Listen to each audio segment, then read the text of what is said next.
चलो, no live recording. चलो ध्यान दो। आइसोमेरिज्म क्या होता है?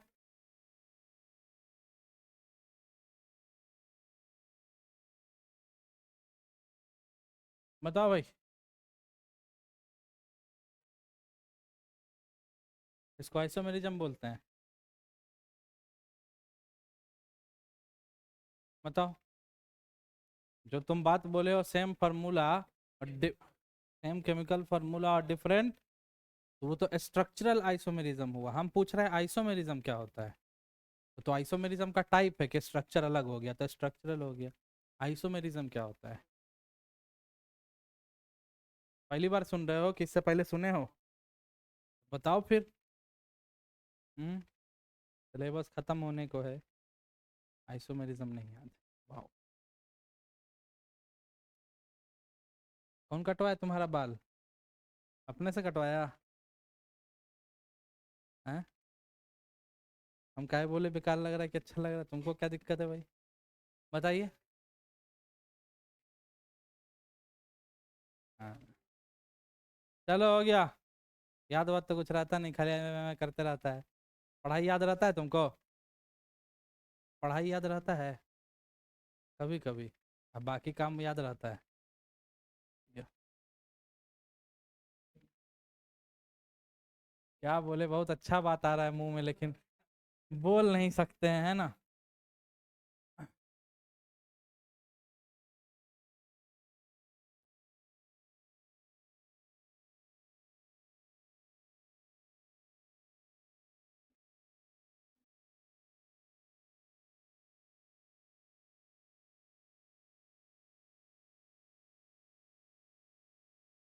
ठीक है।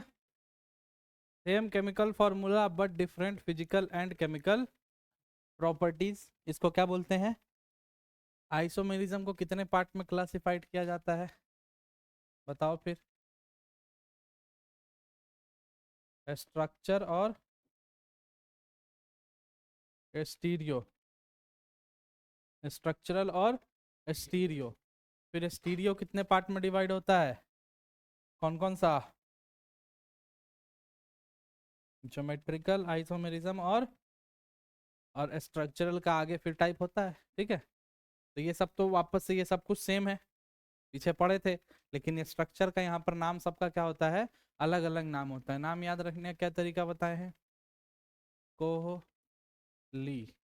को से कोऑर्डिनेशन,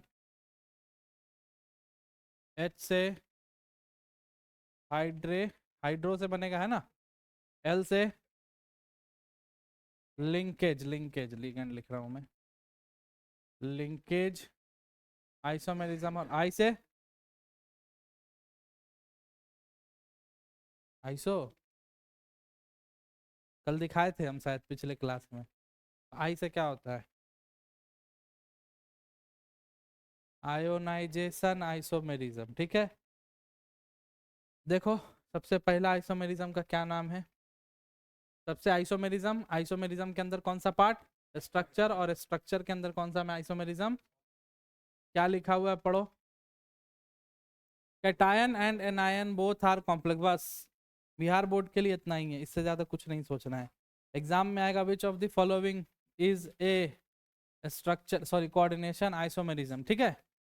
और कॉम्प्लेक्स ऑप्शन में होगा। और ध्यान क्या रखना है कि कैटायनिक भी कॉम्प्लेक्स ब्रैकेट के अंदर है और एनायनिक भी अगर ब्रैकेट के अंदर है तो कौन सा आइसोमेरिज्म हो जाएगा? बनाने के लिए नहीं बोलेगा, बस इतना ही पूछेगा। सीबीएसई में भी इतना ही पूछेगा, बनाने नहीं पूछता। कहीं पूछ दे तो कोई ठीक नहीं है। तो केटायन और anion both are in complex. देखो जैसे ये 3+ केटायन है कॉम्प्लेक्स के अंदर, और 3- भी केटायन है कॉम्प्लेक्स के अंदर। Arises when ligand are central metal a. चलो ये सब बात की बात। देखो अब यहाँ से क्या करेंगे, एक एग्जांपल है तुम्हारे सामने।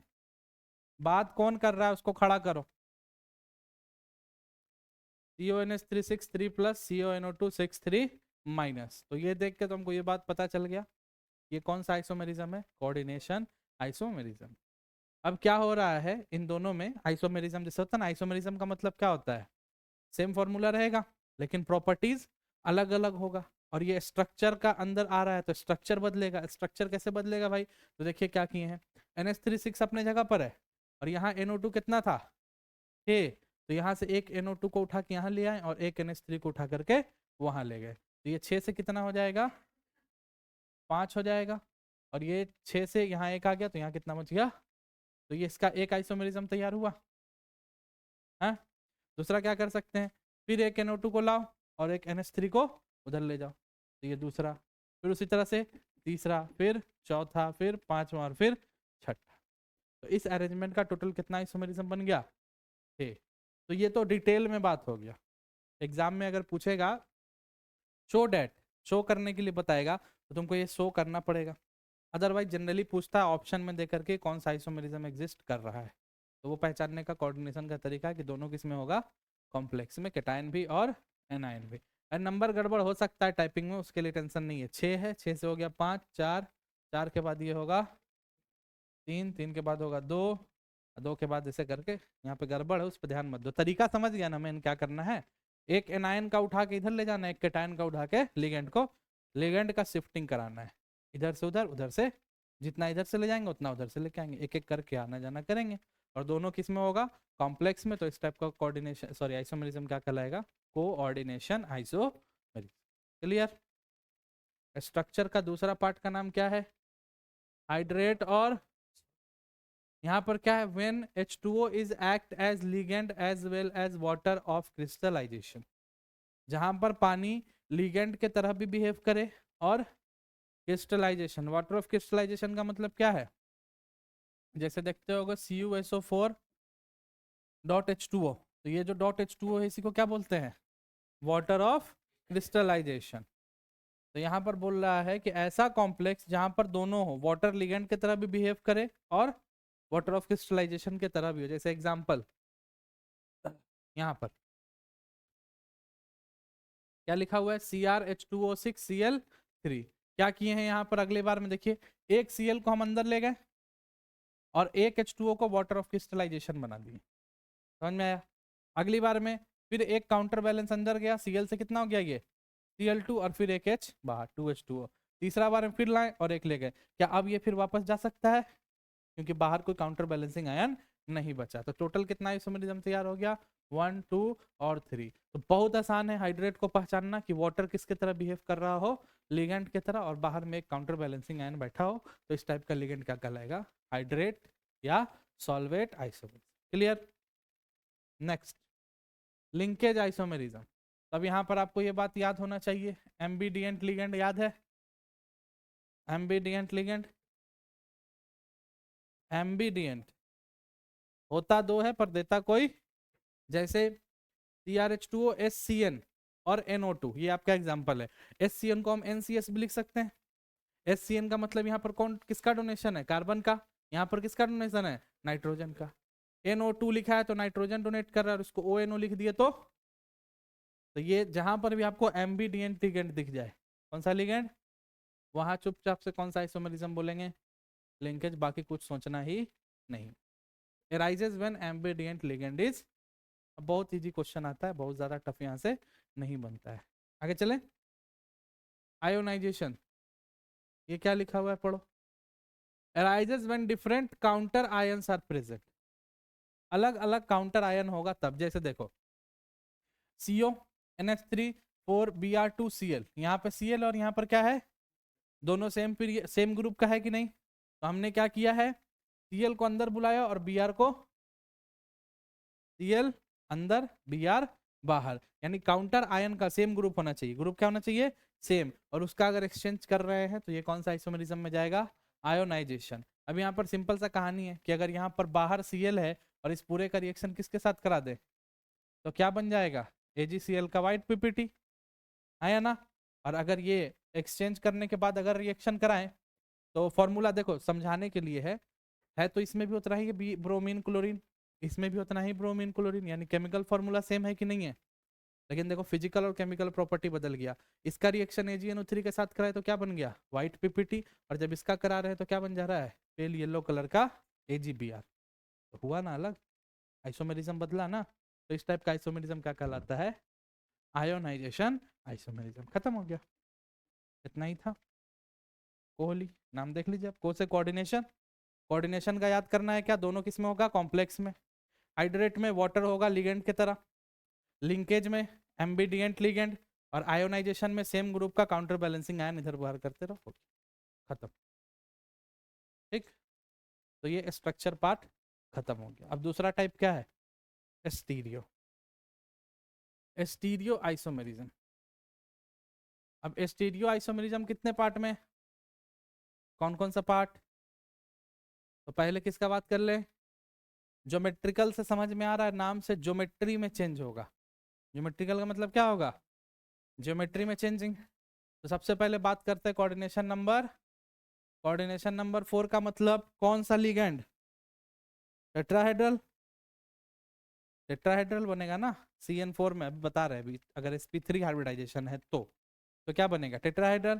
तो क्या टेट्राहेड्रल GI शो करेगा, तो कैसे चेक करते हैं भाई, तो ये देखिए ये मेटल है, इसी तरह से लिगेंड का अरेंजमेंट होता है, और सबके बीच में एंगल कितना होता है, 109 डिग्री, यही होता है ना।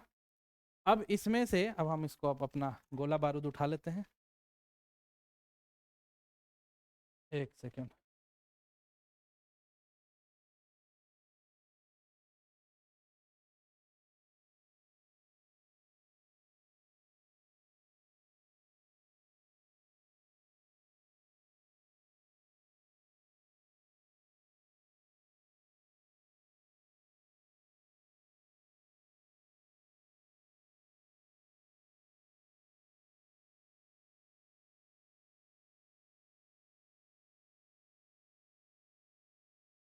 देखो भाई, बड़ा छोटा हो गया, कोई बात नहीं है। देखिए वही चीज है, हम्म, क्या है, यहाँ पर एक जो है, तीन एक प्लेन में होगा, तीन, ये तीनों जो है एक प्लेन में है और एक आउट ऑफ द प्लेन होता है, किसी को भी देख लो। अब इसके ज्योमेट्री को बदलना है, कैसे बदल सकते हैं, कुछ कर दो, यहाँ से मैं निकाल के इसको उलट पुलट कर दूं तो क्या ज्योमेट्री बदल जाएगा, क्या ज्योमेट्री बदल गया, इसको ऐसे पकड़ लो, फिर से वहीं आगे, इसको निकाल के इधर लगा दो, इसको निकाल के इधर लगा दो, क्या ज्योमेट्री बदला, अगर ज्योमेट्री चेंज नहीं हो रहा है तो क्या sp3 टेट्राहेड्रल कभी भी ज्योमेट्रिकल आइसोमेरिज्म शो करेगा, इसीलिए यहाँ पर क्या लिखा हुआ है, डज नॉट एग्जिबिट GI।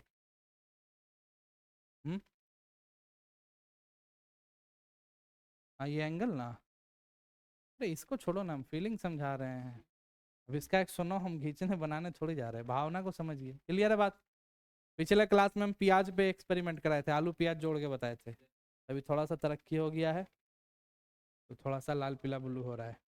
आइए अगला, स्क्वायर प्लेनर भी होता है, जरा ध्यान दीजिएगा, होता है नहीं होता है, कोऑर्डिनेशन नंबर 4 में स्क्वायर प्लेनर का क्या मतलब है, चार छेद वाला तो है ही नहीं यार कोई, बताओ स्क्वायर प्लेनर का क्या मतलब होता है,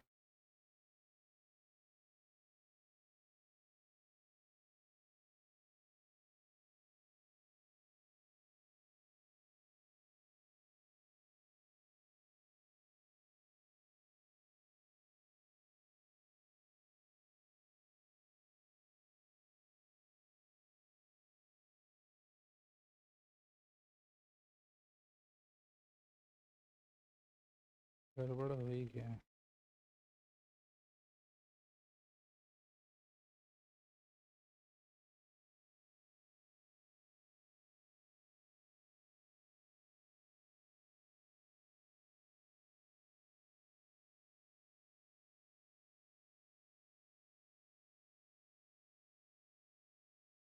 चलो कोई बात नहीं, ध्यान दो, यहीं पे समझ लो, टाइम लगेगा उतना क्लास में। स्क्वायर प्लेनर का क्या मतलब है, देखो sp3 हाइब्रिडाइजेशन ही होगा, यस और नो, और sp3 में अरेंजमेंट कैसा हो जाएगा, एक ही प्लेन में चारों, यहाँ पर क्या था, तीन एक प्लेन में था और एक आउट ऑफ द प्लेन था। अब यहाँ पर जो है अरेंजमेंट बदल सकता है क्या, तो सोच के देखते हैं जरा। अगर हम मान लीजिए ए का मतलब कोई सेम लिगेंड है, और बी कोई दूसरा सेम लिगेंड है, अब हम इसमें बदलाव करना चाह रहे हैं, तो कैसे बदलाव कर सकते हैं, चेंज करके इसकी ज्योमेट्री बदली जा सकती है, बोलो हाँ या ना। कैसे होगा भाई, इस ए को अगर यहाँ ले जाए और इस बी को वहां ले जाए तो ज्योमेट्री बदल जाएगा। कैसे बदलेगा, पहले इस बी और इस बी के बीच में कितना एंगल बन रहा है, 90, और अब कितना बन रहा है, हाँ या ना। और ऐसा ऑर्गेनिक में भी बताए थे कि अगर सेम साइड सेम ग्रुप होता है तो इसको सिस अरेंजमेंट बोलते हैं, अपोजिट अपोजिट हो जाता है तो ट्रांस बोलते हैं। तो यहाँ पर यही लिखा है, when angle between same type of ligand is 90 degree then the called cis form. और अगर 180 डिग्री हो जाता है तो कहलाता है। तो ये हम ए बी सी डी पे समझा रहे हैं, एग्जाम में ए बी सी डी पे नहीं पूछेगा। कैसे पूछेगा देखो, जैसे ये है, इस कॉम्प्लेक्स को कैसे लिख सकते हैं, पी टी NH3 Cl2, ये कॉम्प्लेक्स होता है नहीं होता है, हाँ NH3 और Cl2।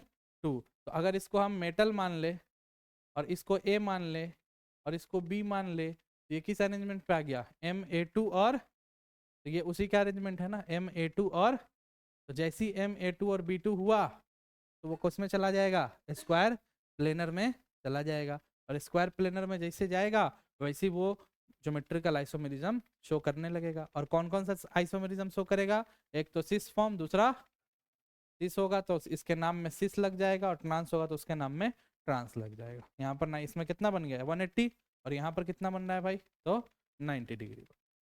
क्लियर।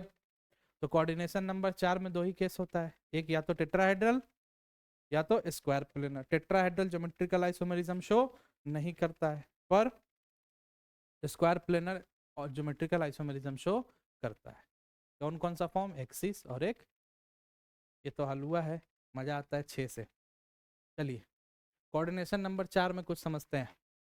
सबसे पहला बात कर रहा हूं मैं किसका, Ma2 और, अभी देख लिए पीछे Ma2 B2 का कितना अरेंजमेंट बन रहा था, 2, तो टोटल नंबर ऑफ GI कितना हो गया। अगला Ma2 BC, क्या कर रहा हूं, Ma2 और BC, क्या मतलब हुआ यहां पे हम समझते हैं, देखो Ma2 और BC, एक तो ये अरेंजमेंट हुआ। दूसरा अरेंजमेंट कैसे कर सकते हैं हम लोग, MAB और, क्या और कोई अरेंजमेंट पॉसिबल है, और कोई ज्योमेट्री बन सकता है, यानी ये वाला फॉर्म क्या था, ट्रांसफॉर्म, और ये वाला फॉर्म क्या बन गया, इस फॉर्म। उल्टा हो गया, अच्छा उल्टा बोल दिए, ये सिस हो गया और वो क्या बन गया, ट्रांस बन गया। तो यहाँ पर भी दो ही पॉसिबिलिटी, BC का मतलब है लिगेंड बदल गया। जैसे पिछले वाले केस में हम क्या किए थे, बहुत ध्यान से समझना, Ma2 B2 लिखे थे, Ma2 B2 का मतलब एग्जाम्पल दिए थे NH3 2 बार और Cl2, ये किस पे बैठ रहा है, Ma2 B2। लेकिन अगर मैं ऐसे लिखता PT NH3 2 और यहाँ लिखता Br और यहाँ लिखता Cl, अब लिगेंड कितने टाइप का हो गया, ये एक A हो गया A टाइप का, ये B टाइप, और ये वाला C टाइप। तो किस पे चला गया, Ma2 BC पे गया कि नहीं गया। तीसरा काम क्या कर सकते हैं, सबको बदल दें, ABCD, चारों कोण पर 4 टाइप का लिगेंड लगा सकते हैं कि नहीं लगा सकते। तो अगला देखिए, MAB और CD, ABCD में कितना ज्योमेट्रिकल आइसोमेरिज्म बन रहा है, 3। कैसे, आइए, ABC और D बनाओ, A यहाँ C कर दिए, यहाँ B कर दिए और यहाँ D कर दिए। अभी C और D के बीच में 90 था, अभी कितना बन गया, इस केस के बीच में 90 था, अब इस केस के बीच में कितना बन गया। और क्या अरेंजमेंट हो सकता है बताइए, तीसरा, D को A के साथ उलट पुलट कर दें, यस और नो, यहाँ A डाल दें, सॉरी यहाँ D डाल दें, यहाँ A डाल दें, और क्या कर दें, यहाँ B डाल दें और यहाँ C डाल दें। यही 3 अरेंजमेंट बन सकता है, इसके अलावा और कोई अरेंजमेंट बनेगा नहीं। तो यहाँ से डायरेक्ट याद रखना है कि आपको कोऑर्डिनेशन नंबर 4 में कि लिगेंड अगर अकेले, सॉरी सेंट्रल मेटल एटम के साथ चारों 4 टाइप का लिगेंड हो और ज्योमेट्री कैसा हो, स्क्वायर प्लेनर हो, तो कैसा ज्योमेट्रिकल आइसोमेरिज्म शो करेगा, तो 3। MAB2, AB2 का क्या मतलब है, AB2 का क्या मतलब है, देखो A B A और ये भी आपस में कनेक्टेड होगा और ये भी आपस में कनेक्टेड हो। ठीक है, एक तो ये तरीका हो गया MAB2 कनेक्ट करने का, एक इसको उधर और उसको इधर भेज दो। तो यहाँ पर भी कितना फॉर्म बनेगा, दो ही बनेगा, एक सिस और एक ट्रांस। तो ये 4 केस है जो आपको याद रखना है भाई। कौन कौन सा है देख लीजिए वापस से।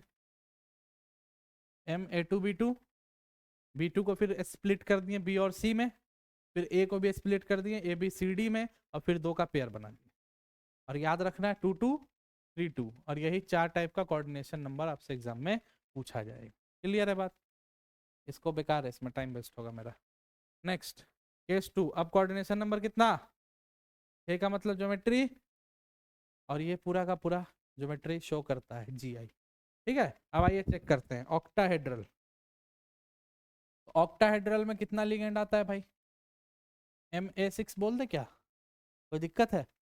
अब MA6 का अरेंजमेंट कैसे होगा, ए ए ए ए ए।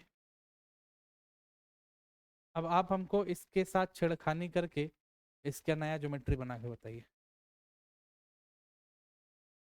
बदल भी सकते हो, BC भी कर दो, कोई दिक्कत नहीं है। एक का एक कोई बदल दो, कोई एक बदल दो। अच्छा पहले इसी का बताओ, बदल के हम बताते हैं।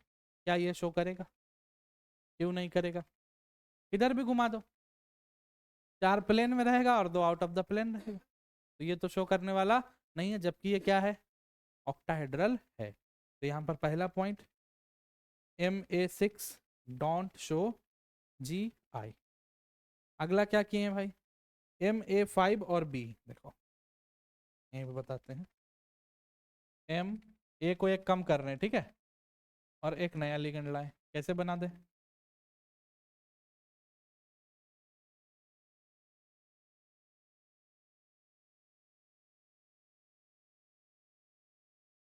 करके बताओ, चेंजिंग हो सकता है, कुछ नया बन सकता है। सोचो भाई, दिमाग लगाओ, बिना दिमाग के क्लास नहीं समझ में आएगा। अकल लगाइए, बस ज्योमेट्री पलटना है, कुछ भी करके हमको बदल दो कि हाँ भाई ये नया ज्योमेट्री बन रहा है।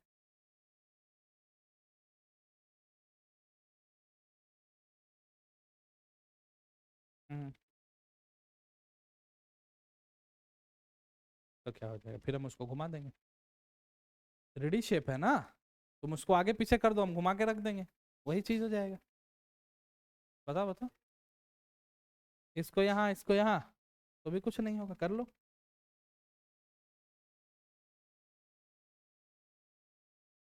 ये हो गया। पहला वाला केस क्या था जरा देखो तो, ये था, सॉरी ये था B और ये था A। इस B के साथ कितना A 90 डिग्री बना रहा था, कौन कौन सा A है जो 90 डिग्री बना रहा है? 2 ही, एक तो ये बना रहा है 90 डिग्री, एक ये, और एक ये ऊपर वाला बना रहा, नहीं बना रहा है, ये वो 180 बना रहा है, तो पीछे जा रहा है ना, तो 2 कितना बना रहा है, उसके साथ 90 डिग्री बना रहा है। अब हम इसको यहाँ से पलट देते हैं, यहाँ रख देते हैं B और यहाँ रख देते हैं A। अब बताओ कितना A है जो उसके साथ 90 डिग्री बना रहा है, ऊपर रख दो कितना बनाएगा, कहीं भी रख दो कितना बनाएगा। तो यहाँ पर भी जो होगा ज्योमेट्रिकल आइसोमेरिज्म शो होने वाला, थोड़ा सा अकल खोलना होगा, है ना, थोड़ा सा भी कॉम्प्लेक्स चीज बढ़ते चला जाएगा। आइए अगला देखते हैं, नेक्स्ट क्या है, MA4 और B2। अब इसको देखिए, यहीं पे समझिए, यहीं पे समझिए, यहाँ पे नहीं समझाया है, कोई बात नहीं, हम समझा देते हैं। MA4 और B2, और हम बार बार बोल रहे हैं ये ABCD में नहीं आएगा। देखो हम कैसे बढ़ रहे हैं, इसको भी याद रखना। सबसे पहले हमने लिया MA6, फिर क्या किए, A को एक कम किए, फिर A को एक और कम किए, B को एक और, ऐसे घटते जाएगा, बढ़ते जाएगा, घटते जाएगा, बढ़ते जाएगा।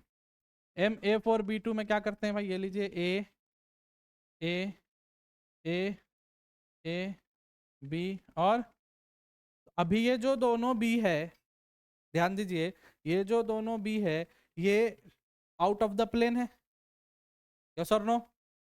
तो एक तो ये out of the plane arrangement में हो सकता है, दूसरा हम इसको एक को प्लेन में भी तो ला सकते हैं, हाँ या ना? इसको अगर हम यहाँ से ऐसे कर दें, ए ए बी, बी, ए और ए, बोलो नया ज्योमेट्री बना। पहले इनके बीच में कितना एंगल था? 180। अभी कितना एंगल हो गया? 90। एक प्लेन में आया ना भाई, तो यानी ये दोनों, ये कौन सा फॉर्म का लाया? इस, और ये कौन सा फॉर्म का लाया? तो सब स्ट्रक्चर को इतना खोल के देखने का जरूरत नहीं है, क्योंकि बहुत कॉम्प्लेक्स हो जाएगा आगे चल के, 15-16 ऐसा आइसोमेरिज्म बनने लगेगा। मेन भावना समझ में आया कि आइसोमेरिज्म काउंट कैसे हो रहा है। ज्योमेट्री बदलना, इधर से उधर, उधर से इधर, अलट पलट करते रहना है और नया ज्योमेट्री बनाते रहना है। ठीक है, तो MA4B2 में कितना आइसोमेरिज्म बना? 2। और एक बात याद रखना कि कहीं पर भी ज्योमेट्रिकल आइसोमेरिज्म अगर 2 बन रहा है तो एक सिस होगा और एक, बाकी कोई नया अरेंजमेंट बनने वाला नहीं। अगला, इधर गए, हाँ ये 3 समझ गए? अरे चलो यार, कितना बता दिए। हाँ, अब यहाँ पर लिस्ट है,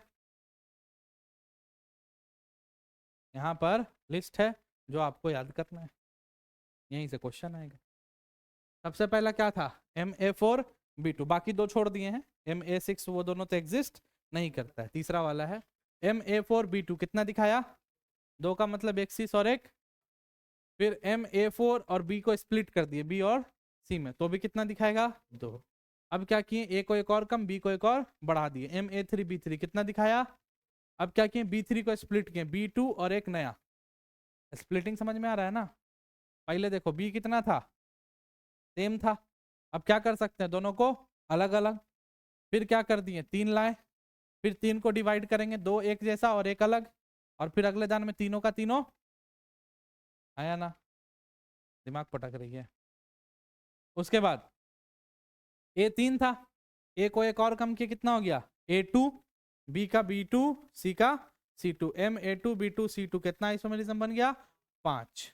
A2B2C2 को फिर से स्प्लिट कर दिए C और D में, कितना आइसोमेरिज्म बन गया? 6। अब B को भी स्प्लिट कर दिए, C को भी, BCDE कितना आइसोमेरिज्म बन गया? अब सबको स्प्लिट कर दिए, ABCDEF, 6 का 6 लिगेंड क्या कर दिए? अदला बदली कर दिए, कितना अरेंजमेंट बन गया?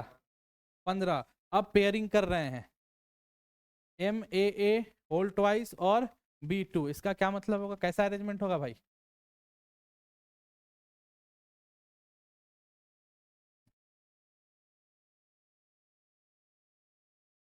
ये दोनों भी कनेक्टेड होगा।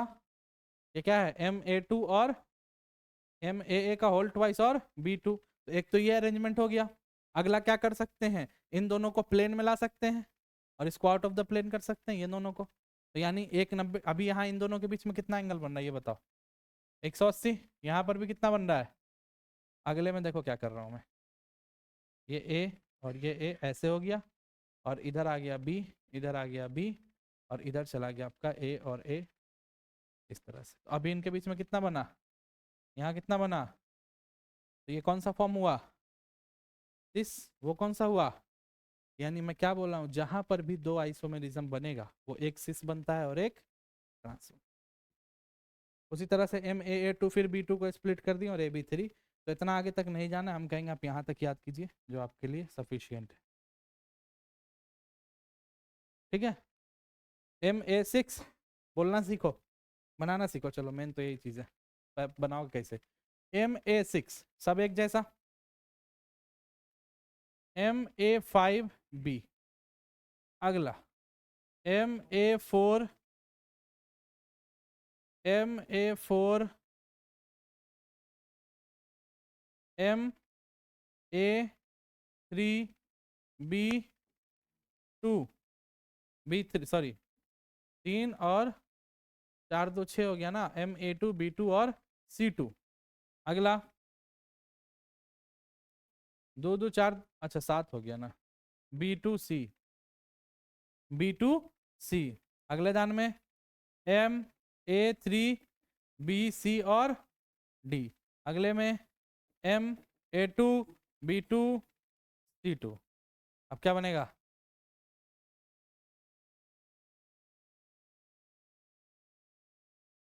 ABCDE F।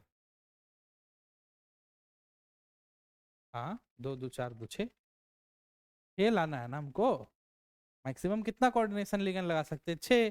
तो पहले कितना? पहले तो सब सेम रखें, एक को बदले, 2 को चेंज किए, 3 को चेंज किए, 4 चेंज हुआ, 5 चेंज हुआ, 6 चेंज हुआ, और यहाँ पर पूरा का पूरा 6 का 6 वापस से चेंज हुआ। तो इस तरह से करना है। और याद रखने का क्या तरीका है भाई, देखो 2 2 2 3 बार, 3 4 5 6 9 15 2 2 2 2 2 2 3 4 5 6 9 15 2 2 2, ये याद रखना है और ये बनाने आना चाहिए। डन है? क्या है भाई, बोलो। 2 2 2 3,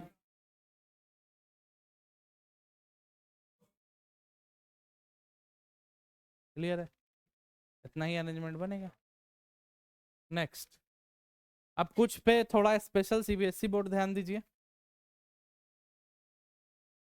कुछ स्पेशल है जो आपको पढ़ना है। वो स्पेशल क्या है, कौन सा अरेंजमेंट है, देखो MA3 और MA3B3 कैसे अरेंज कर सकते हैं, देखिए यहाँ समझो, यहाँ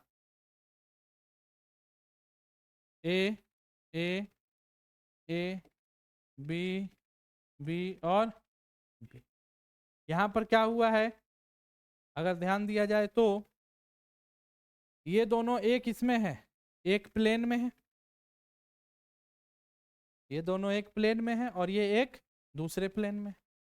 और अगर एक अरेंजमेंट में ऐसा बना दूं, M A A B B A और B, तो यहाँ पर ये तीनों एक इसमें है, ये तीनों सेम प्लेन में है। और यहाँ पर जो 3A है उसमें से 2 एक प्लेन में और एक अलग प्लेन में। फर्क समझ में आया? MA3B3 लिखने का तरीका, तीनों के तीनों लिगेंड को एक ही प्लेन में भी रख सकते हैं, और या तो 2 को एक में और एक को अलग। ठीक है, समझिए।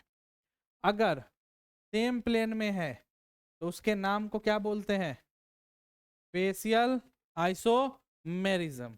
और अगर अलग अलग है तो क्या नाम है, मेरीडोनल। क्या बोलते हैं, मेरीडोनल आइसोमेरिज्म।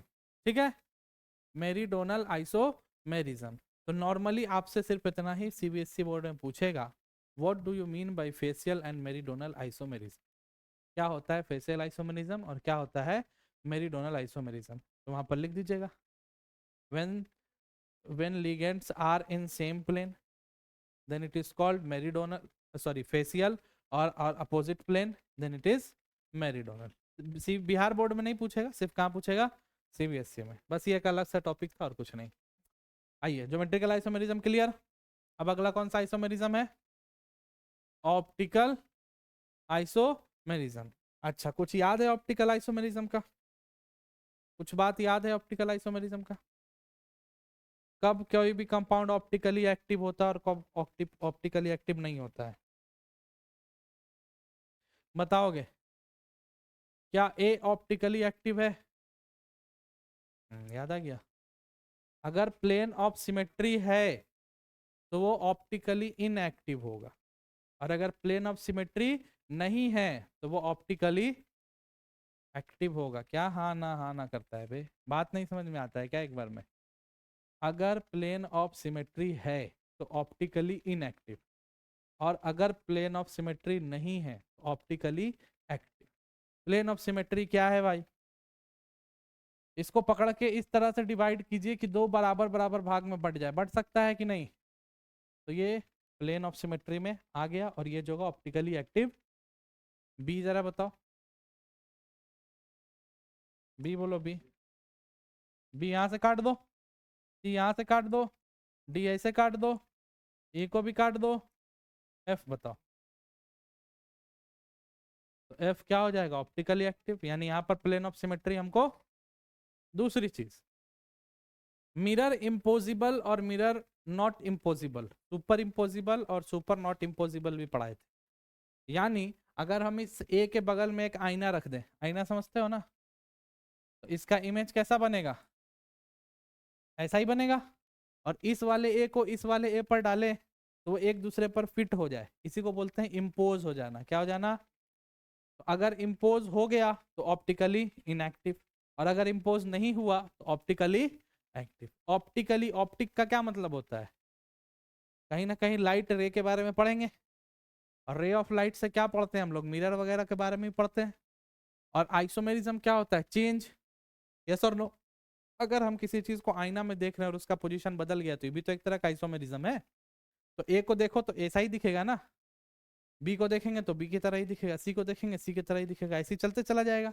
लेकिन जहां पर प्लेन ऑफ सिमेट्री नहीं मिलेगा वहां पर चीज क्या हो जाएगा, उल्टा। जैसे मैं बात कर लूं तुमसे, पी, पी में क्या प्लेन ऑफ सिमेट्री है, नहीं है।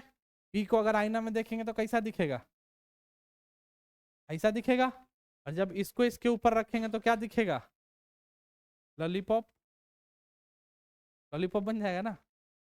तो क्या ये सुपर इम्पोज हुआ, क्या ये एक दूसरे के ऊपर इम्पोजिबल है, नहीं। तो अगर सुपर इम्पोजिबल नहीं है तो ये ऑप्टिकली एक्टिव होगा, ऑप्टिकली एक्टिव होगा, क्योंकि यहाँ प्लेन ऑफ सिमेट्री भी नहीं है। तो यही चीज को समझना है, बस यही दो कॉन्सेप्ट है। पर ये पहला पहला कौन सा है, कोऑर्डिनेशन नंबर 4। कोऑर्डिनेशन नंबर के लिए भाई देखते हैं, ये एंगल सबके बीच में कितना होगा, 109 डिग्री। इसको आईना में रख दो सामने, उलट पुलट कर दो, क्या फर्क पड़ेगा, 3D ज्योमेट्री, इसको ऐसे घुमा दो वैसे घुमा दो, एंगल हमेशा कितना रहेगा, 109 ही रहेगा। तो ये जो होगा आपका does not, due to same relative angle do not exhibit optical isomerism. Square planar की बात की जाए तो स्क्वायर प्लेनर भी जो है आपको ऑप्टिकल आइसोमेरिज्म शो नहीं करेगा। इसको आईना में देखो उलट पुलट दिखेगा, क्लियर है बात। Next, coordination number 6, octahedral geometry. अब यहाँ पर थोड़ा सा समझने वाली बात है, और यहाँ पर हम वो सब बात लिखे हुए हैं, देखो पी है, पी का उल्टा कैसा बन गया, ऐसा बन गया। इसको रखे तो यहाँ पर क्या बन गया, ऐसा बन गया। पी एंड क्यू आर इनएंशियोमर्स, एक नया वर्ड आएगा, नाम सुने हो इनएंशियोमर का, सब सुने हुए हो पर कुछ पढ़ के नहीं आओगे। P and Q are enantiomer then optically active, यही बात तो बताएं कि अगर इम्पोज हो गया तो ऑप्टिकली इनएक्टिव, और इम्पोज नहीं हुआ तो ऑप्टिकली एक्टिव। और अगर इम्पोज नहीं हुआ तो उसी को हम क्या बोलते हैं, इनएंशियोमर्स बोलते हैं। क्या बोलते हैं, गलत लिखा हुआ है, इनएंशियोमर्स। तो पी और क्यू क्या हो गया एक दूसरे का, इनएंशियोमर्स। लेकिन ए और ए सुपर इम्पोजिबल है, तो A and A are not enantiomer then optically inactive. समझने वाला बात क्या है, 3 बात। प्लेन ऑफ सिमेट्री है तो ऑप्टिकली इनएक्टिव और इनएंशियोमर नहीं बनेगा। प्लेन ऑफ सिमेट्री नहीं है, ऑप्टिकली एक्टिव और इनएंशियोमर कहलाएगा। और अगर प्लेन ऑफ सिमेट्री है तो सुपर इम्पोजिबल होगा, प्लेन ऑफ सिमेट्री नहीं है तो सुपर इम्पोजिबल नहीं हो। इतना ही बात याद रखना है, सुपर इम्पोज, मिरर इमेज जो भी है। अब यहाँ पर वही जो पीछे था हमारा वही है, बस यहाँ पर वहां पर हम लोग क्या देखे थे, जीआई देखे थे, और यहाँ पर क्या देख रहे हैं, इनएंशियोमर का पेयर। यानी इनएंशियोमर अगर 0 यानी कोई इनएंशियोमर नहीं बन रहा है तो क्या वो ऑप्टिकली एक्टिव होगा या इनएक्टिव होगा, इनएक्टिव होगा। तो यहाँ पर लिखा हुआ है ऑप्टिकली इनएक्टिव, OIA। यहाँ पर भी दूसरा वाला जो केस है MA4BC, इसमें भी ऑप्टिकली, फिर ऑप्टिकली इनएक्टिव, ऑप्टिकली इनएक्टिव। जहां पर 1 2 3 4 कुछ आ रहा है वो सब क्या होगा, ऑप्टिकली एक्टिव। और जहां 1 0 है वो ऑप्टिकली। इसको याद रखने का क्या तरीका है, 0 0 0 4 बार, 1 1 2 6 15, फिर 1 1 2 5 2। डेटा गड़बड़ है, कुछ कर नहीं सकते, इसको याद कर लीजिए, ये आपके काम दे। करना पड़ेगा, पढ़ने पढ़ने आए तो पढ़वे करोगे ना, क्या करोगे, पढ़ना पड़ेगा, ठीक है। ओके, इस सब तो को बाद में करते हैं इसको हम। अब ये टेबल बना लो, ये टेबल सबसे इंपॉर्टेंट हो जाएगा तुम लोग के लिए। इनएंशियोमर बोलो या ऑप्टिकल एक्टिव इनएक्टिव भी बोल सकते हैं। अच्छा, स्टीरियोमेरिज्म किससे किससे मिलके बना हुआ ये बताओ, स्टीरियोमेरिज्म किससे किससे मिलके बना है, एक ज्योमेट्रिकल से और एक, इन दोनों को जोड़ देंगे तो टोटल स्टीरियो आइसोमेरिज्म मिलेगा कि नहीं मिलेगा। तो देखो ये तो जीआई का बताए थे 2 2 2 3 4 5 6 9 15, 2 2 2। और अभी पीछे ये टेबल बताए हैं, और इन दोनों को ऐड कर दो, 0 + 2 कितना होगा, 0 + 2 2, 0 + 2 2 3, 1 और 4 1 5 2 6 9 6 15 15 1 2 1 2 2 2 तो देखो सवाल कैसे ही पूछ सकता है, मान लो तुमसे सवाल पूछा MA3, देखो इस पे मैं स्पेशल पढ़ाया हूँ अभी MA3B3, यहाँ पर क्या केस चल रहा होता है, फेशियल और मेरिडोनल, फेशियल और MA3B3 ऑप्टिकली तो इनएक्टिव होता है, पर ज्योमेट्रिकल आइसोमेरिज्म कितना दिखाता है, दो, कौन कौन सा, फेशियल और मेरिडोनल, सिस और ट्रांस, और जब दोनों का कंबाइन देखेंगे तो स्टोरीमेरिज्म 0+2 कितना आएगा, 2 आएगा। तो यहीं से मतलब ऊपर से 3 4 5 ही इंपॉर्टेंट है, बाकी बस ऐसी कॉपी भरने के लिए है, तो 5 तक तो दिमाग में एकदम खटक जाना चाहिए। बात समझ में आया इतना? इसके बाद तो लिखा ही हुआ है, क्वेश्चन है, पर ईमानदारी है तो थोड़ा देख करके बताओ पहला का आंसर क्या होगा, हम क्या करें, ईमानदारी है? कोई बात नहीं, ईमानदारी नहीं तो समझ लो ऐसे देख के। देखो भाई क्वेश्चन ऐसे आएगा एग्जाम में, A2B2C2, क्वेश्चन क्या पूछा, PT NH3 whole twice ClNO2, तो इसको हम A2B2 पे बैठाएंगे, MA2B2 और सॉरी MA2BC, यहाँ पे गलत लिखा हुआ है, 2 अंदर होगा, NO2 है ना, MA2B और C, तो क्या ये ऑप्टिकल एक्टिव होता है क्या, देखो जरा, MA2 किधर गया बे,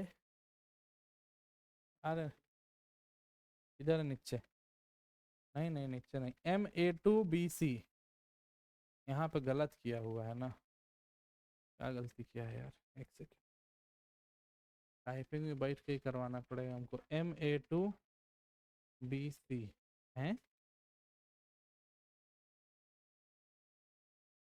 2 3,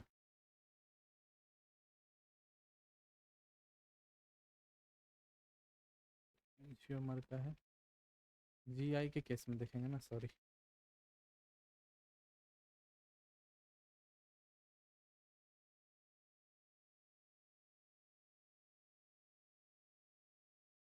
फिर ये क्वेश्चन है गड़बड़ है यार, चलो कोई बात नहीं, हम इसको बना देते हैं, सुधार देते हैं।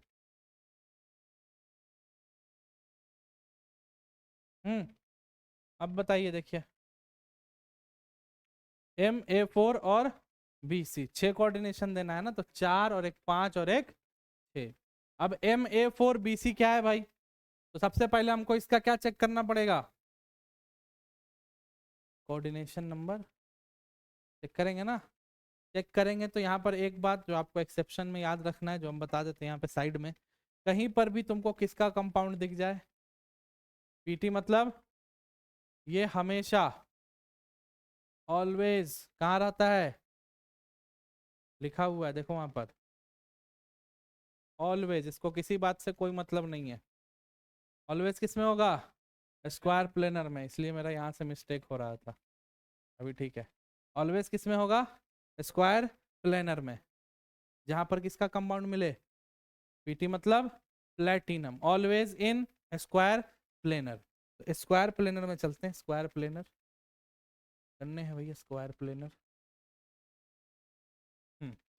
देखो यहाँ है MA2BC मिला, पीछे वाला केस MA2BC, तो क्या ये ज्योमेट्रिकली एक्टिव है, GI दिखा रहा है 2, पर क्या ये ऑप्टिकली एक्टिव होता है, तो देखिए जरा ऑप्टिकली एक्टिव में, इधर गए हो, कोऑर्डिनेशन नंबर 4 का ना तो स्क्वायर प्लेनर कुछ दिखाता है और ना तो टेट्राहेड्रल, तो इसका जवाब क्या होगा, इसका जवाब होगा कि GI तो दिखाएगा बट OI नहीं दिखाएगा, इस तरह से सोचना होगा, और इस तरह से सोचने के लिए टेबल दिमाग में होना चाहिए, तभी समझ में आएगा, अदरवाइज नहीं आएगा, क्लियर है बात, हाँ? अच्छा अगला देखो, फिर से प्लेटिनम है, आया ना, प्लेटिनम मतलब कौन सा ऑक्सीडेशन स्टेट में, स्क्वायर प्लेनर, स्क्वायर प्लेनर दिखाता है GI, यस, ऑप्टिकल दिखाता है, नो, खेल खत्म। अगला CuEn होल ट्वाइस, अब En क्या है, इथेन 1,2 डायामीन, कौन सा लिगेंड होता है, ये मोनोडेंटेड डाइडेंटेड, तो ये 2 देगा, और एक 2 दे रहा है, मतलब एक अकेला 2 दे रहा है, तो 2 मिलकर कितना देगा, 4, यानी कौन सा कोऑर्डिनेशन नंबर हो गया, स्क्वायर प्लेनर, क्योंकि यहाँ पर क्या है टेट्राहेड्रल या स्क्वायर प्लेनर, तो उसको जब बना के चेक किए तो एम ए अकेला है, एम ए कितना बार, 2 बार। तो क्या ये ज्योमेट्रिकली किधर गया भाई, ओ आई एक्टिव होता है तो नहीं, जी आई एक्टिव होता है तो नहीं। टेबल याद रहेगा धड़ाधड़, बस ए बी बी सी सी पे बैठाते जाना है, खेल खत्म। अगला देखिए फिर से, पीटी प्लेटिनम जैसे आया दिमाग में क्या आना चाहिए, स्क्वायर प्लेनर है जी आई तो देगा, और ओ आई क्लियर है। तो इसी तरह से ये 2 4 का क्वेश्चन है, 7 8 9 10, इसको कर लीजिएगा खुद से, हो जाएगा ना, कोई दिक्कत है। आइसोमेरिज्म में इतना ही पढ़ना है, बहुत ज्यादा घुसना नहीं है, ऊपर ऊपर ही जितना पढ़ाए हैं उतना ही पढ़ना है, इनफ है। बोलो भाई, आगे समझ में और भी कुछ है क्या, नहीं है, क्लियर है। तो अब हम बता देते हैं, थोड़ा सा ध्यान दीजिएगा। कोऑर्डिनेशन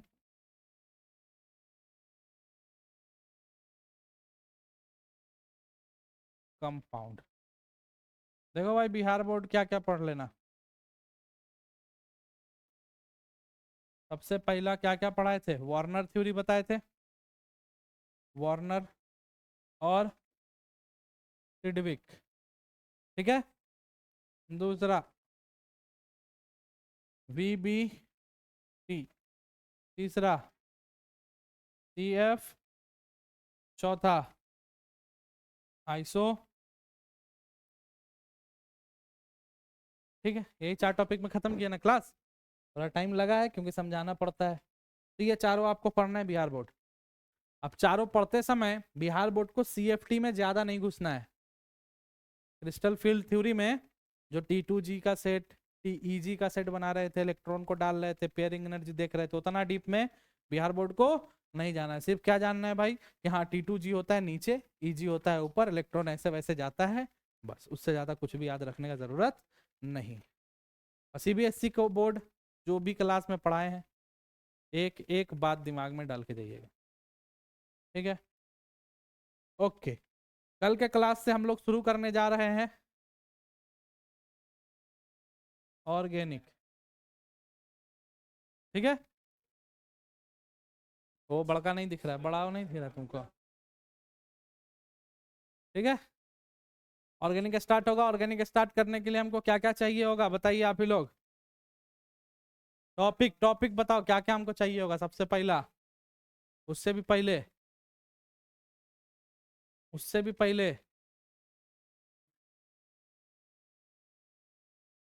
क्लासिफिकेशन हमने 2 बेसिस पर आपको बताया था, एक स्ट्रक्चर के बेसिस पर और एक, तो दोनों चाहिए होगा हमको। स्ट्रक्चर के बेसिस में क्लासिफाइड किए थे, उसमें क्या क्या पढ़े थे, चेन, ब्रांच, होमोलिटिक, हेप्टोलिटिक, साइक्लिक, सब कुछ पढ़ा था ना। होमोसाइक्लिक, एलिसाइक्लिक, बेंजीन रिंग आ रहा था, एल्केन, एल्कीन और अल्काइन, आता है हमको पता है, नहीं आता तो रिवीजन। फंक्शनल ग्रुप में क्या क्या चाहिए होगा, नहीं भी तो नहीं भी तो नहीं भी तो alcohol, aldehyde, ketone, carboxylic acid और अमाइन। हम क्या बोल रहे हैं, ये 5, alcohol, aldehyde, ketone, carboxylic acid और अमाइन, ये 5 पढ़ना है। और यही 5 आपका ऑर्गेनिक का सिलेबस भी है, यही 5 ऑर्गेनिक का सिलेबस भी है, ठीक है। ये 5 का पूरा फॉर्मूला, उसका टाइप, उसका नाम, उसका यूपीएससी, उसका कॉमन नेम, ये पहला काम है। करोगे तो नहीं हमको पता है, और हम रिकॉर्डिंग के लिए बना दे रहे कि रिकॉर्ड में रहेगा। नेक्स्ट, नेक्स्ट हमको चाहिए होगा IUPAC रूल, सारा रूल रेगुलेशन लिखाया हुआ है, किधर से नंबर ऑफ चेन काउंट करते हैं, कहाँ क्या करते हैं। तीसरा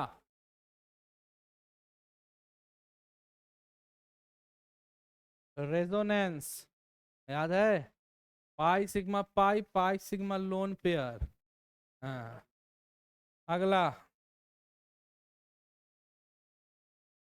इफेक्ट, इफेक्ट में कौन कौन सा, plus I, minus I, hyperconjugation, plus M, minus M, mesomeric, hyperconjugation, inductive effect और रेजोनेंस, ये सब चाहिए होगा हमको, ठीक है।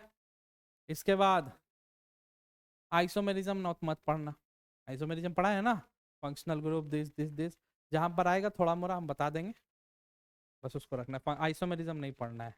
और क्या पढ़ाए थे? एक ही दिन में सब नहीं जरूरत है, पर इतना पढ़ना होगा, इतना बेसिक चाहिए। और कुछ पढ़ाए थे ऑर्गेनिक में? नहीं पढ़ाए थे ना? तो अगर नहीं पढ़ाए थे तो हम लोग यहाँ एक नया टॉपिक सीखेंगे। एरोमेटाइजेशन तो पूरा सिलेबस है, वो तो फिर पूरा से हमको पढ़ाना ही पड़ेगा। रिएक्शन मैकेनिज्म जो हम थोड़ा मोड़ा शायद पढ़ाए होंगे, पढ़ाए थे थोड़ा मोड़ा, फ्री क्या बोलते हैं, बहुत ज्यादा बताए थे? क्या बताए थे रिएक्शन मैकेनिज्म में, थोड़ा बताओ यार। होमोलिटिक बॉन्डिंग तोड़े थे, फ्री रेडिकल बना था। हम्म, उसका रिएक्शन मैकेनिज्म देखते थे, किस तरह से फ्री रेडिकल जाकर के अटैक करता है, चेन इनिशिएट होता है, प्रोपोगेट होता है, टर्मिनेट होता है। सब पढ़ा है ना? तो थोड़ा मोड़ा पढ़ा है रिएक्शन मैकेनिज्म का, वो पढ़ना है। और इसमें और फर्दर हम लोग आगे चल के पढ़ेंगे सब्स्टिट्यूशन रिएक्शन। उसका दो टाइप होगा, SN1 SN2। उसके बाद होगा एलिमिनेशन रिएक्शन, E1 E2। फिर होगा एडिशन रिएक्शन। ठीक है, ये तीन टाइप का रिएक्शन मैकेनिज्म सीखने के बाद हम लोग शुरू करेंगे ऑर्गेनिक। जब इतना सीख करके ऑर्गेनिक शुरू करेंगे तो हम लोग ऑर्गेनिक का 70% कंप्लीट कर चुके होंगे। 70% हम लोग इतना रिवीजन करने के बाद 70% ऑर्गेनिक खत्म। 30% में preparation, chemical properties, physical properties, और कुछ नहीं। 30% में अमाइन आएगा, अमाइन कैसे लैब में बनता है क्वेश्चन आता है, लैब प्रिपरेशन जो भी होगा, प्रॉपर्टीज, प्रॉपर्टीज में एक केमिकल और एक फिजिकल, फिजिकल प्रॉपर्टीज कितना मेल्टिंग पॉइंट पे मेल्ट होगा, कितना बॉइलिंग पॉइंट पे बॉयल होगा, कैसा रिएक्शन दिखाएगा। और केमिकल रिएक्शन में पढ़ेंगे एल्डिहाइड के साथ। और ये तो हो जाएगा, और इसी में हम लोग कन्वर्जन सीखेंगे, कीटोन से कार्बोक्सिलिक, कार्बोक्सिलिक से एल्केन, एल्केन से एल्काइन, कैसे इधर उधर जाते हैं। तो ऐसे शुरू होगा अपना ऑर्गेनिक का जर्नी। हाँ, हो जाएगा, इसके बिना भी हो जाएगा, जितना पढ़ा दिए है ना बिहार बोर्ड को, जितना मैं पढ़ा दिया हूँ उतना से तुम्हारा मैं बताता हूँ, केमिस्ट्री में स्कोर सिक्योर हो जाएगा 65+।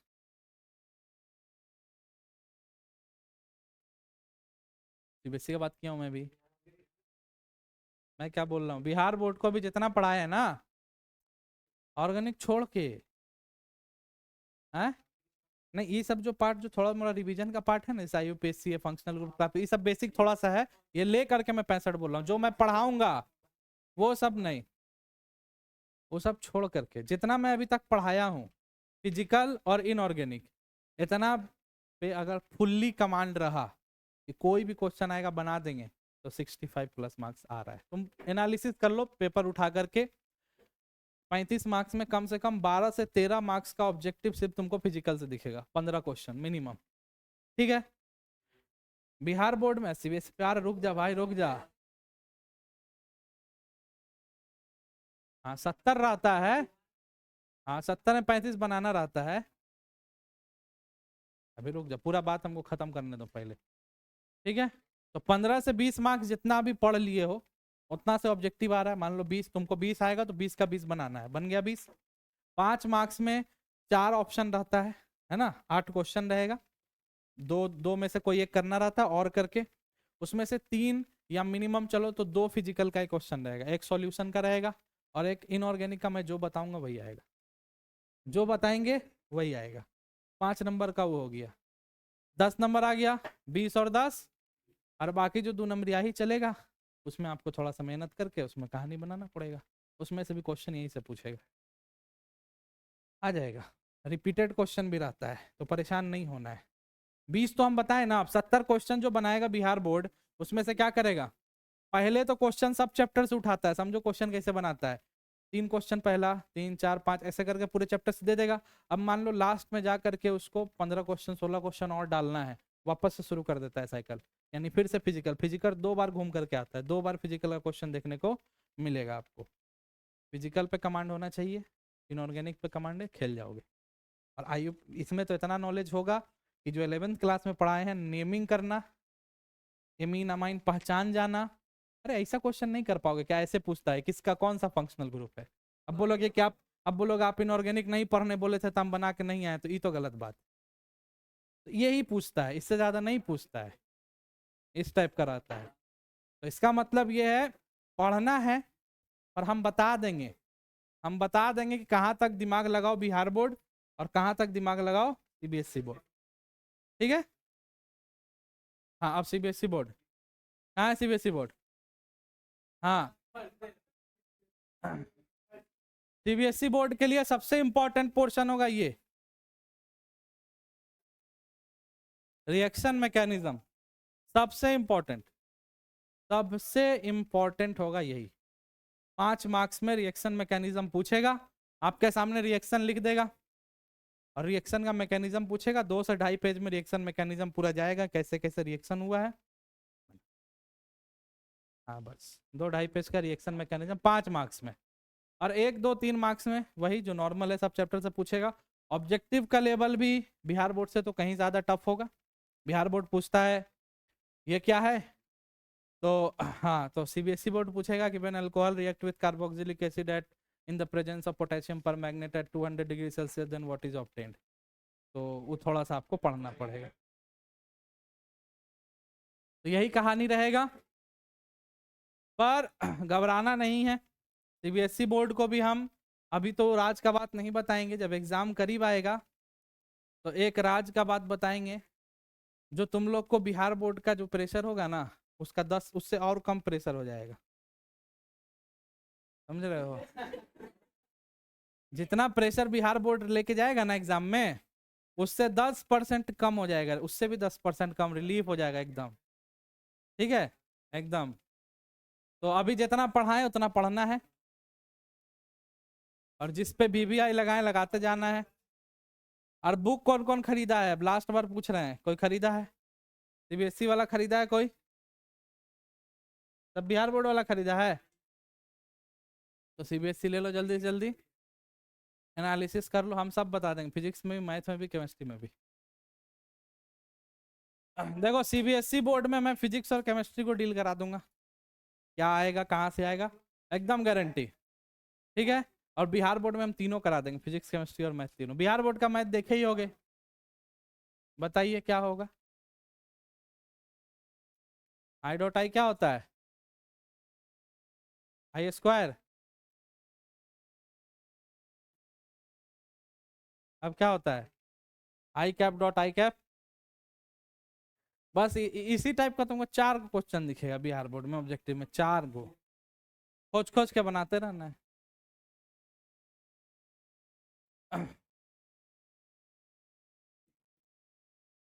हाँ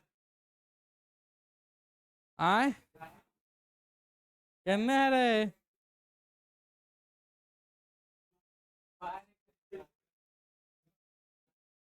अच्छा बात नहीं, झारखंड बोर्ड तुम अपना बुक खरीदा है कि नहीं, खरीद लिया। बात नहीं करो, खरीद लिया कि खरीदेगा। हाँ तो उसको लेकर के आना, हम देखते हैं कैसा क्वेश्चन पूछता है। देखे हो खोल के कि नहीं, कहला खरीदा है था, खरीदा कहला है फिर जब देखा ही नहीं तो। कोई बात नहीं।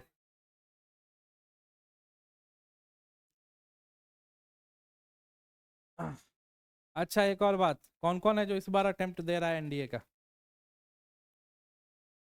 हाँ फॉर्म आएगा नेक्स्ट सितंबर वाला, सब लोग देगा। तो एक बात बहुत ध्यान से सुन लो, जीएस का पोर्शन बता देते हैं, ध्यान दो इधर। क्लास 11th में जो भी बेसिक पढ़ाए हैं, क्लास 11th में जो भी बेसिक पढ़ाए हैं, पहला basic concept of chemistry, atomic structure, chemical bonding. Chemical bonding में उतना डीप में नहीं जाना है, थ्योरी एमओटी पढ़ रहे हैं, वीएससीपीआर पढ़ रहे हैं, ये सब ने लिख देना।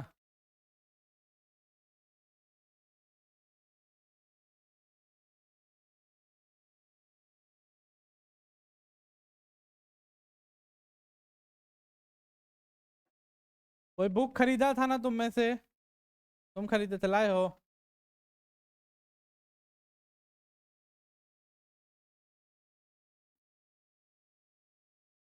पीडब्ल्यू, अच्छा कोई बात नहीं, कौनो डब्लू रहा है, पढ़ाई करना है बस, समझ में आया। सिलेक्शन करो, फिर कोई नहीं पूछेगा तुमसे कि कहाँ से पढ़े थे, मिठाई लेके सब घूमेगा। सुनो, ये 3 चीज, ये तो हम जितना पढ़ाए हैं आपको सब पढ़ना है। 11th क्लास में जो भी कॉन्सेप्ट पढ़ाए इन तीनों चैप्टर में, A to Z एकदम पढ़ जाओ, कोई कटौती नहीं होना चाहिए। इसके बाद अगला चैप्टर कौन सा पढ़े थे? Chemical bonding. केमिकल बॉन्डिंग में सिर्फ बॉन्ड का नाम पढ़ना है। बॉन्ड का नाम क्या पढ़ना है? केमिकल बॉन्ड में कौन कौन सा बॉन्ड पढ़ना है? Covalent bond, ionic bond, coordinate bond, metallic bond, है ना, और एक हाइड्रोजन बॉन्ड। ये 6 टाइप का बॉन्ड पढ़ना है। और उसका जो भी हम पढ़ाना जहां से शुरू किए होंगे तो वहां पर कुछ बेसिक पॉइंट पहले लिखाते हैं, बस उसका बेसिक, डीप में नहीं घुसना है। हो गया? उसके बाद केमिकल बॉन्डिंग के बाद क्या आता है? स्टेट ऑफ, तो तुम्हारे सिलेबस से डिलीट था पर उसको पढ़ना है। हाँ, तो उसको पढ़ना पड़ेगा। तो उसमें से भी सिर्फ लॉज वगैरह, कौन कौन सा, बॉयल्स लॉ, चार्ल्स लॉ, उसका ग्राफ क्लियर है। थर्मोडायनेमिक्स में भी सबका बेसिक। यानी इसके बाद जो भी चैप्टर है केमिस्ट्री में जो भी पढ़े हो उसका सिर्फ क्या पढ़ के जाना? बेसिक पढ़ लेना, रिवीजन कर लेना, ठीक है। क्योंकि एक्स्ट्रा तो तुम लोग को क्लास मिलेगा नहीं एनडीए के लिए, सीधे प्रैक्टिस करवाया जाएगा। जैसे अभी एनडीए का बैच चल रहा है वैसे सिर्फ प्रैक्टिस चलेगा। बायो का नहीं पता यार, हम देखे कुछ आया बायो का। हाँ, अब फिजिक्स में है 11th का कुछ मत पढ़ना। फिजिक्स में 11th क्लास का, 11th के लेवल का कुछ भी मत पढ़ना। 9th क्लास का बुक उठाना फिजिक्स का, एकदम रट जाना। और 9th क्लास का कौन सा बुक लेना भाई, फॉलो करना। अगर पैसा है, पैसा है, पैसा है तो इस बुक को खरीद लेना। और अगर नहीं है, अगर पैसा नहीं है तो चुराना मत, नहीं चुराओ, चुराना नहीं, कोई भी बुक लगा लेना, पर 9th क्लास का बुक होना चाहिए और एक अच्छे लेवल का, है ना। थोड़ा सा एनसीईआरटी उतना अच्छा लेवल नहीं है, एक अच्छे लेवल का बुक लगा लेना है, ठीक है। फिजिक्स, फिजिक्स में 9th क्लास में। 10th के पोर्शन में सुनो, 10th के पोर्शन में लाइट वेरी वेरी इंपॉर्टेंट। अभी 12th में तो ऑप्टिक्स नहीं पढ़े होगे, बहुत सारा टॉपिक 12th का भी आता है पर भगवान बचाए। अगला इलेक्ट्रिसिटी। इलेक्ट्रिसिटी 10th लेवल का नहीं पढ़ना, 12th लेवल का पढ़ना। 12th में जो भी चीज़ पढ़े हो इलेक्ट्रिसिटी के बारे में, इलेक्ट्रोस्टैटिक पढ़े हो, इलेक्ट्रोस्टैटिक का बेसिक, सारा बेसिक्स। गॉस लॉ पढ़े हो, गॉस लॉ में तुमने डेरिवेशन क्या होगा? The electric field intensity inside the hollow sphere, outside the hollow sphere, surface of the hollow sphere. पढ़े हो कि नहीं पढ़े हो? सॉलिड स्फीयर, चार solid sphere, linear sheet, perpendicular, क्या बोलते हैं, सिलेंड्रिकल वायर, सबका पढ़े हो ना, इनसाइड आउटसाइड। सबका सिर्फ डेरिवेशन का लास्ट पॉइंट याद रखना है। क्या होता है? क्यू अपॉन में 4πε0r स्क्वायर, ये होता है ना। तो बस लास्ट पॉइंट। और इसमें से भी सबसे ज्यादा इंपॉर्टेंट बस एक ही सवाल घुमा फिरा के पूछता है इनसाइड वाला, कि हॉलो स्फीयर के अंदर इलेक्ट्रिक फील्ड इंटेंसिटी कितना होता है? तो क्या जवाब होता है? 0, सिर्फ यही, ठीक है। मैग्नेटिज्म, मैग्नेटिज्म पढ़ के जाने का कोई जरूरत नहीं। लाइट बता रहा हूँ ना, तो 9th में है ना, 9th तो पूरा पढ़ लो, 9th तो बोल दिए पूरा सब कुछ। 10th क्लास में light, electricity, electrostatic, light, electricity, light में आई वाई सब आ जाएगा, लाइट, इलेक्ट्रिसिटी, स्टैटिक, क्लियर है। बोले तो सब नहीं पढ़ना है, समय नहीं है आप लोग के पास। हम्म, हाँ थोड़ा सा एक्स्ट्रा हो जाएगा। टेलीस्कोप, माइक्रोस्कोप, पेरिस्कोप, ये सब पूछता है ना। तो ये सब पढ़ना है। अब जो सीबीएसई का होगा उसको पेरिस्कोप पता होगा, 10th वाले को नहीं पता होता है, बिहार बोर्ड वाले को, कि पेरिस्कोप क्या होता है। क्या होता है भाई पेरिस्कोप? बिहार बोर्ड इधर है।